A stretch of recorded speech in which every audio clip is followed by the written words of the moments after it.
So after several years in production hell, including a revolving door of directors and a COVID-induced production delay and delayed release date, I'm finally about to see The Batman. Oh my god, I'm so fucking hyped, yes!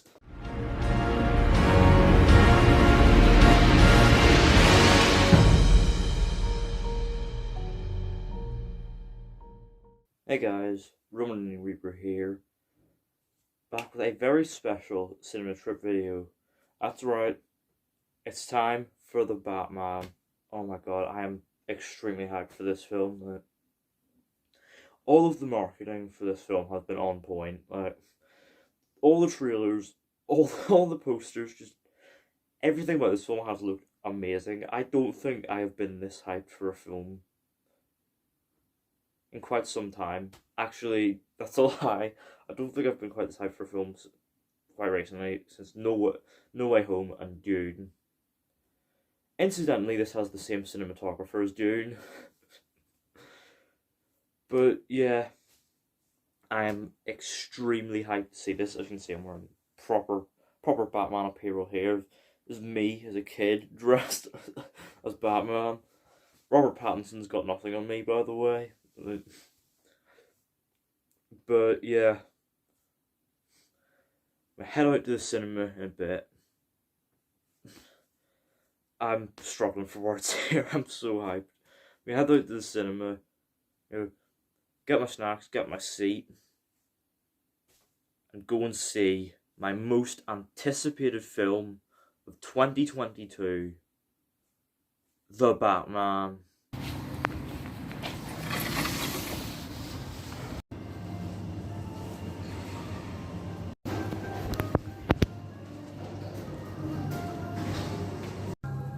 Alright, so got my frozen Fanta here and the popcorn, ready to watch The Batman.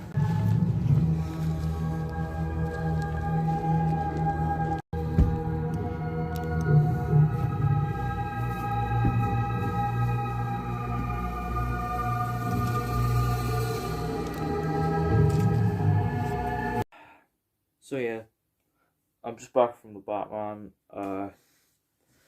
This was one of my most anticipated films of the year. In fact, it was my most anticipated film of the year. Just, everything about this film looked amazing. The trailers, the posters, and like the way Matt Reeves, Robert Pattinson, and all the cast were talking about it. It's clear they were really passionate about what they were doing, and they had a real clear love for not just this film, but also for Batman lore. If you've heard Robert Pattinson's comments about potential sequel ideas. So, with all that hype and anticipation behind it, and, the long production history, does it actually live up to it, and was it worth the wait? Well, I'm gonna be honest here. I didn't think the film was good. I thought it was really great. There's a lot to talk about with this film, and I'm gonna try and remain as tight-lipped as possible in regards to spoilers. I might do a spoiler video just because there's very interesting stuff here to talk about. First of all, we'll start with the stuff, it's easy not to spoil. The technical aspects. Yeah, in this regard, everything was done so well. Like, the directing, the production design, the cinematography, all of which were top notch. I should add, I probably mentioned this already, the cinematographer here, Greg Fraser, also was the cinematographer on Dune. And it shows that there's so many great shots here. The score by Michael Giacchino is top notch. Delivering us another cracking Batman theme for the ages. Even way back as that camera test, it's just so memorable. Like, this will definitely hopefully stand the test of time. And the costume design, well, yeah, was good. I really liked the bat suit, and the makeup was great. I'll get onto that in a bit though, because you know what it is. But you know, and the thing I really liked about this film is that all these elements created a film that was very gritty, very grimy, but also had a real gloss to it. But it never all felt artificial. Yeah, everything. The whole film, the whole look and feel was immaculate. And you know what? It's not just a style over substance film. The mystery at large and the overall larger story is very compelling throughout, delivering lots of unexpected twists and turns, which really surprised me. And I'm not going to say any more on that because that would get into spoiler territory. And it also helps that the pacing is great. The film spends a lot of time building up the mystery, and spending time with the various different characters, telling their stories.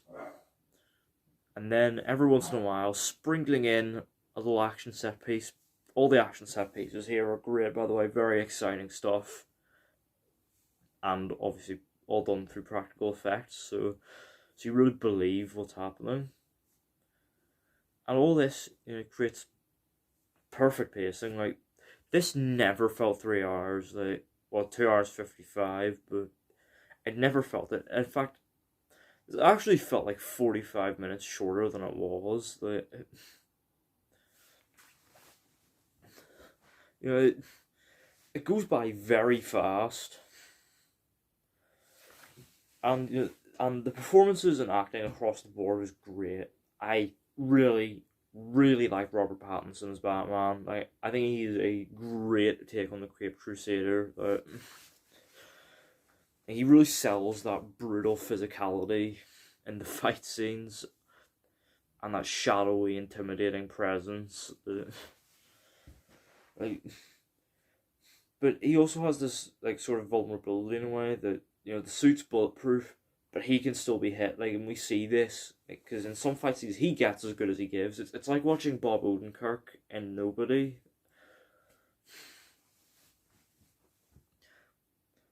Another character I really liked was Catwoman. Zoe Kravitz did a great job. I really enjoyed the dynamic she had with Batman as well, and I was very I really enjoyed her little side quest, her going off on her own little mission, but it was also very integral to the story. It never felt like it was just wasting time. It was important to what was being told, and I was engaged throughout during these segments. I also really liked Paul Dano as Riddler. I thought he gave him this real sinister, creepy menace to him. In his scenes, he doesn't appear on screen too much, but he is a very integral presence. And just the absolute insanity brought to this role was just really entertaining to watch. I also quite liked Andy Serkis as Alfred in his rather small role. Obviously, he's important to Bruce, but he's not as big a player as some of the other characters. But Andy Serkis was good here. But however, you know who I'm going to talk about here, Colin Farrell. Real credit here because wow. First off, he is unrecognizable. I knew going in it was Colin Farrell, but even still, it still kind of stuns me that it's him. If you didn't know going in that Colin Farrell is playing the Penguin, you're going to be very, very surprised. The makeup department did wonders. And it's not just how he looks and sounds that is unrecognizable. His performance just is great. He's this very big, outrageous, larger than life sort of presence, but it's not one of those kind of makeup performances where like it's so big and outrageous that it kind of like jars with the rest of the film. This is big and outrageous, but it fits perfectly with the tone. Yeah, wow, Colin Farrell, man.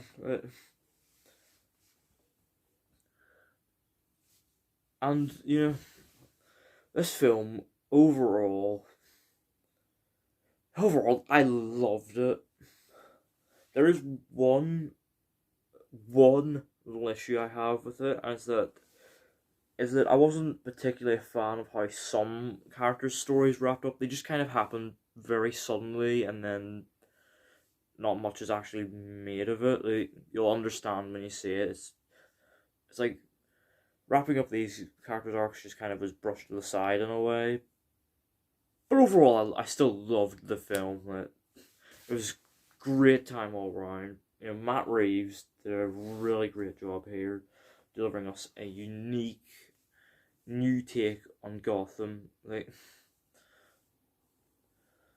And overall, this is probably my favorite film of the year so far, and probably one of my favorite takes on Batman, right up there with the Nolan trilogy.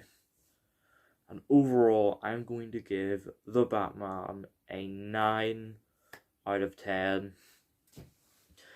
Yeah, I really love this film, and you should, without a doubt, believe the hype. Like, it is a great, great film. So yeah, those were my thoughts on The Batman. Let me know down in the comments. Have you seen it? What do you think of it? What's your favourite take on Batman? And where does this sit in your ranking of 2022 films so far? Let me know all that down in the comments. Don't forget the thumbs up button if you enjoyed. Don't forget the subscribe button if you're new. And don't forget to turn on post notifications so you don't miss an upload.